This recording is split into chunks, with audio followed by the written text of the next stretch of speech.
Pois bem, pessoal, estamos aqui com a segunda heresia, mas antes deixa eu ler texto de Mateus capítulo 24, versículo 36. Mas daquele dia e hora ninguém sabe, nem os anjos do céu, nem o Filho, mas unicamente o meu Pai. O texto que eu tenho aqui, com base nesse texto, com base nessa problemática, o pastor Marcos Granconato, ele disse que Jesus nas relações intratrinitárias, Jesus não é onisciente. Ele não conhece a mente do Pai. O Pai reservou alguns eventos apenas para si. Não revelou para o Filho. E Jesus é onisciente apenas nas relações extratrinitárias. As relações extratrinitárias são, segundo ele, são as relações de Jesus com a humanidade. Ou seja, Jesus conhece o que você pensa, Jesus conhece o profundo e oculto do seu coração, conhece seus pensamentos. Mas nas relações intratrinitárias, que são as relações do Filho com os demais membros da Trindade, especialmente com a relação do Filho com o Pai, o Filho não é onisciente. O Filho não tem acesso à mente do Pai. O Filho não conhece a mente do Pai. Aí a grande questão nesse texto que nós lemos é: se Jesus ele é onisciente, como diz a ortodoxia, se Jesus ele é Deus, e como Deus ele é onisciente, e como é que o texto de Mateus, capítulo 24, 36, a qual nós lemos, está dizendo que nem ele sabe? Ué, Jesus é onisciente. Jesus é Deus. E por que agora nem ele sabe? Aí, como resposta a essa problemática, aí ele disse que nas relações intratrinitárias, Jesus não conhece a mente do Pai. De fato, Jesus não conhecia porque o Pai não revelou. Eu quero propor, da mesma forma que ele propôs, uma resposta, né? E no meu ver isso é heresia, por isso que eu estou colocando heresia de origem reformada. Então ele propôs uma resposta e ele disse assim: a Trindade se relaciona em dois níveis, no nível intratrinitário e no nível extratrinitário. No nível intratrinitário são as relações do Pai, Filho e Espírito Santo. Nas relações extratrinitárias, ele é onisciente em relações com a humanidade, conhece o coração de cada um. Essa foi a resposta que o pastor Marcos Granconato propôs. Só que não só tem ele que propôs essa resposta. Esse assunto já foi debatido atrás, ok? Na história da igreja. Então, a grande questão é: Jesus ele é onisciente? Sim ou não? Então, eu vou propor uma resposta aqui e eu evoquei alguns comentaristas e eu quero trazer aqui como resposta. Primeira coisa, Jesus ele é onisciente e Jesus sabia sim, de fato, quando dar a resposta para essas pessoas. Jesus sabia sim quando era o fim dessas coisas. Porém, nós temos que entender uma coisa. Ser onisciente é uma coisa. Se abster de usar a sua onisciência, o seu conhecimento, é outra coisa.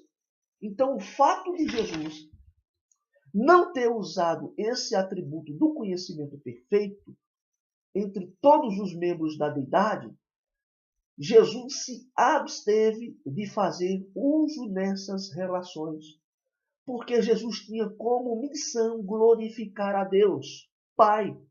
De acordo com João capítulo 5, versículo de número 30 e 43. João capítulo 5, à luz desses textos aqui, João capítulo 5, versículo 30. Eu não posso, de mim mesmo, fazer coisa alguma. Como ouço, assim julgo, e o meu juízo é justo. porque não busco a minha vontade, mas a vontade do Pai que me enviou. Versículo de número 43. Eu vim em nome de meu Pai, e não me aceitais. Se outro vier em seu próprio nome, a esse aceitais. Então, peraí. Jesus tinha como missão glorificar o Pai. Então, o contraste aí é o homem realmente não sabe. Os anjos também não sabem. Mas e o Filho? E Jesus? Jesus, ele de fato, como Deus, sabia. Porém, o Moody, agora eu trago a opinião do Moody, eu evoco a opinião do Moody. Agora ele vai dizer o seguinte: a declaração de que o Filho não sabe o momento de consumação deve ser entendida à luz da sua autolimitação durante os dias de sua humilhação. Ele assumiu uma posição de completa sujeição e obediência ao Pai, exercendo seus atributos divinos apenas quando o Pai mandava. Olha só o que é que diz à luz de João capítulo 8, versículo de número 26. Agora nós podemos juntar o que o Moody disse, João 5:35, João 5:30 e 43, com João capítulo 8, versículo 26. À luz desses versículos, olha só o que aqui vai dizer João capítulo 8, versículo 26. Muito tenho que dizer e julgar de vós, mas aquele que me enviou é verdadeiro, e o que dele tenho ouvido, isso falo ao mundo. Versículo de número 28. Disse-lhe, pois, Jesus: quando levantardes o Filho do Homem, então conhecereis quem sou eu, quem eu sou, e que nada faço por mim mesmo, mas estas coisas falo como meu Pai me ensinou. Versículo 29. E aquele que me enviou está comigo. O Pai não me tem deixado só, porque eu faço sempre o que lhe agrada. Então, olha, interessante, quando a gente pega o comentário do Moody e à luz desses outros textos, à luz de Filipenses capítulo 2, versículo 5 e 8, à luz desse texto de Mateus capítulo 26, que nós estamos, versículo de Mateus capítulo 26, que nós estamos trazendo aqui uma resposta, refutando essa heresia, nós podemos entender o seguinte: assim como essa frase, nem o filho, ela significa e deve ser entendida de Cristo como filho do homem e não como Cristo como filho de Deus. Para tal, ele estava no seio do Pai e sabia todos os seus efeitos. O Pai não mandou ele ensinar, nem dizer, nem o dia e nem a hora. Porque se eu pego João capítulo 8, versículo 26, 28 e 29, ele dizendo o seguinte, principalmente no versículo 29, eu faço sempre o que lhe agrada, versículo 28, mas essas coisas falo como meu Pai me ensinou. Se eu pegar algumas declarações de Cristo, fora essas, e trazer luz a esse contexto, a essa questão, nós podemos entender que se Jesus, a missão dele era glorificar o Pai, exaltar o Pai, ser obediente ao Pai, e foi de fato obediente, ok? Até morte de cruz, Cristo foi obediente, ele glorificou o Pai, ok? E ele ensinou tudo que o Pai lhe ensinou, tudo que o Pai lhe mandou, ele falava. Então ele procurava sempre agradar o Pai. Não é que Jesus não sabia o dia e a hora, e sim que ele não ensinou, que ele não trouxe à tona o dia e a hora, é porque o Pai não mandou que ele dissesse isso. O Pai não mandou que ele ensinasse isso. Ok? Ele sabia, ele como filho, sabia a hora, sabia o dia, mas ele não podia trazer à tona porque o Pai não mandou ele ensinar isso. Porque o Pai não mandou ele ensinar isso. Tanto é que o púlpito comentário bíblico vai dizer assim, Os arianos e semi-arianos disputam em dizer que o filho não pode ser igual ao pai se ele não sabe o que o pai sabe. O credo de Atanásio diz: Cristo é igual ao pai no tocante à sua divindade e inferior ao pai no tocante à sua humanidade. Então, essas palavras não excluem a participação do filho no conhecimento, embora ele quis que ele não deve estender-se à sua natureza humana. Então, o púlpito do comentário vai dizer que Cristo, a sua natureza divina, não estendeu a sua natureza humana, porque a natureza humana tinha que glorificar o Pai, ser obediente ao Pai, obediente até a morte e morte de cruz, e também o Pai não quis que o filho, não foi do agrado do Pai que o filho ensinasse o dia e a hora. Ok? Então está aí a nossa resposta com relação à resposta do pastor Marcos Viana Conato, que tira a onisciência de Jesus Cristo, o Filho. Então, se em alguma relação, em algum momento, Jesus ele deixa de ser onisciente, ele deixa de ser Deus. Ok? Então, nós vamos ter problemas sérios. Ok? Fique conosco, curta o nosso canal. Nós vamos trazer sempre uma resposta aqui com relação às heresias reformadas, calvinistas e, se Deus permitir, com relação a outras heresias também. Tá bom? Deus abençoe em Cristo. É um prazer ter você conosco. Graça e paz, pessoal. Tudo bem? Nós vamos comentar aqui, apresentar duas heresias de origem reformada e refutar essas duas heresias. Tudo começou quando os pastores reformados, pastor Leandro Lima e pastor Marcos Granconato, nos seus ensinos, nas suas pregações, eles deram origem a duas heresias. A primeira heresia de origem reformada se encontra no capítulo 6, e versículo 4 de Hebreus, que diz assim: porque é impossível que os que já uma vez foram iluminados e provaram o dom celestial e se tornaram participantes do Espírito Santo. Então, interessante que o pastor Leandro Lima, na tentativa de mostrar que aí não se trata de cristãos genuínos, de cristãos verdadeiros, ele diz que essas pessoas a quem o escritor aos Hebreus escreveu essa carta, quando chega na expressão e provaram o dom celestial, quer dizer que os cristãos provaram a Santa Ceia. O pastor Leandro Lima, de acordo com ele, essa expressão provaram o dom celestial é experimentar mesmo. É que o texto quer dizer que eles provaram a Santa Ceia do Senhor, que eles comeram o pão do céu.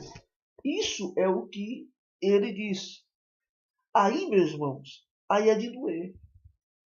Aí é horroroso. Aí eu faço parte desses grupos de pastores e pregadores que estão pregando isso. Aí eu resolvi denunciar, irmãos. Eu resolvi denunciar porque o texto não está fazendo referência à Santa Ceia do Senhor. Quando diz assim, e provaram o dom celestial, nós temos que entender, esse termo provaram, no versículo 4 de Hebreus capítulo 6, provaram, vem do grego geogamenos, do verbo geomai, e significa provar, testar, saborear, testar o sabor. Então, ele interpretou que esses cristãos judeus eram provando, ou seja, a Santa Ceia. Só que não pode ser verdade, porque Nenhum cristão, quando vai participar da Santa Ceia, vai com a intenção denunciada por esse pastor. Ou seja, eu vou só provar, só vou saborear o pão e não ingere, e não digere o pão. E não chega a engolir de fato. Nenhum cristão pega o suco da uva e tá gostoso, participei, provei a Santa Ceia. Não é isso. Então, o verbo geomai significa provar, testar, saborear, testar o sabor. Porém, ele pegou um dos significados e aplicou a os cristãos aí, dizendo que eles apenas estavam participando da Santa Ceia. Segunda coisa, não pode ser Santa Ceia, por quê? De acordo com o Barnes, olha o que o Barnes, comentarista, vai dizer. Elementos da Santa Ceia não desceram do céu. O Barnes diz que a expressão o dom celestial significa adequadamente algum favor ou presente que desceu do céu e pode se referir a qualquer um dos benefícios que Deus conferiu ao homem na obra da redenção. Poderia incluir o plano da redenção, o perdão dos pecados ou qualquer uma das graças que o Espírito Santo concede. Então, peraí. Olha só, se é a Santa Ceia, nós vamos ter um problema. Porque nenhum elemento, nenhum dos dois elementos da Santa Ceia descem do céu. E esse termo dom celestial, de acordo com Barnes, essa expressão, provaram o dom celestial, significa que eles provaram algum favor ou presente que desceu do céu. E pode se referir a qualquer um dos benefícios que Deus conferiu ao homem na obra da redenção. Terceira coisa, o uso do artigo tes, porque foi traduzido para o português o, né, que está na tradução está assim, ou provaram o dom celestial. Esse o no grego é um artigo definido que quer dizer no grego é tes. Então, o artigo definido tes está lá com o propósito de estar limitando para algo especial.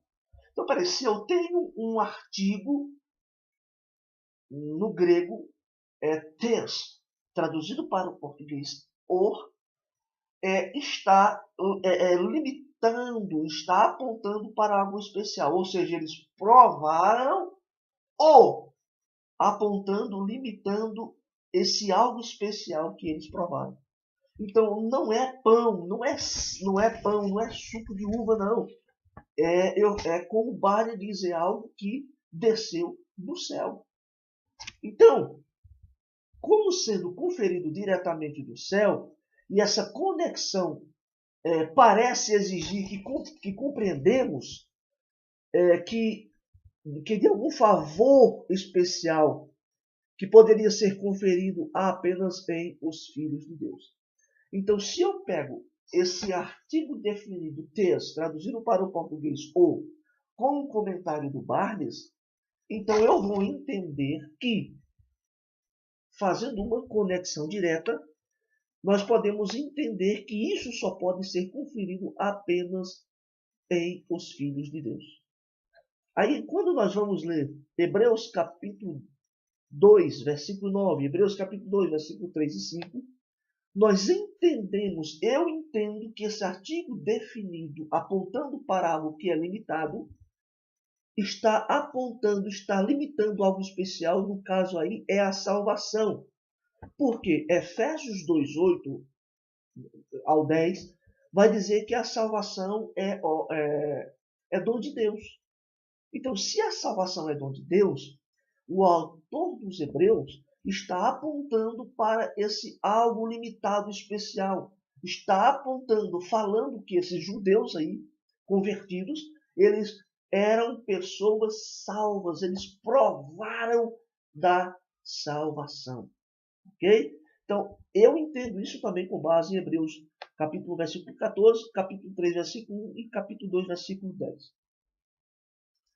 Quando nós pegamos a mesma palavra grega, geomai, ela vai aparecer em Hebreus capítulo 2, versículo 9, aonde diz que Jesus provou a morte plenamente.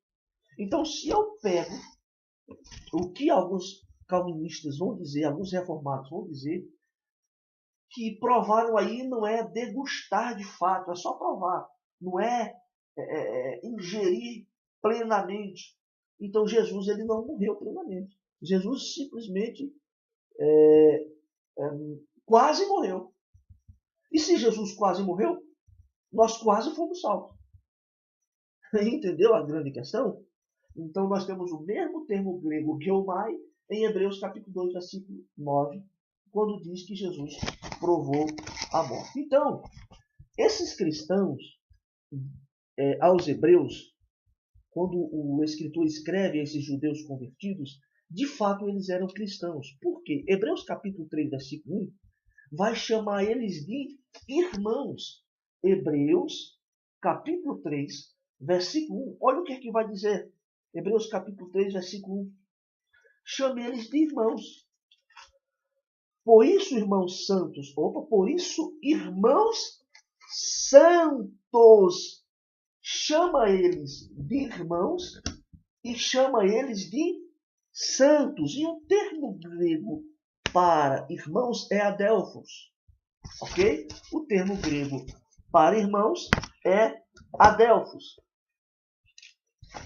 Porém, antes de chamar eles de irmãos, veja que diz assim, não só chama eles de irmãos, também chama de santos. A expressão grega é adelphos hagios.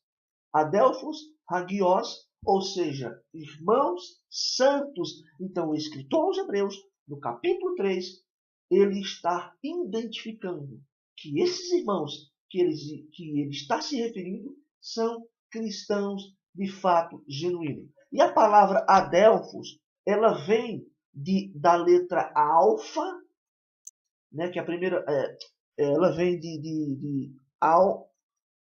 desculpa, a palavra adelphos vem de alf, ok? Vem de al, com uma partícula conectiva e delphos, que significa ventre, ventre.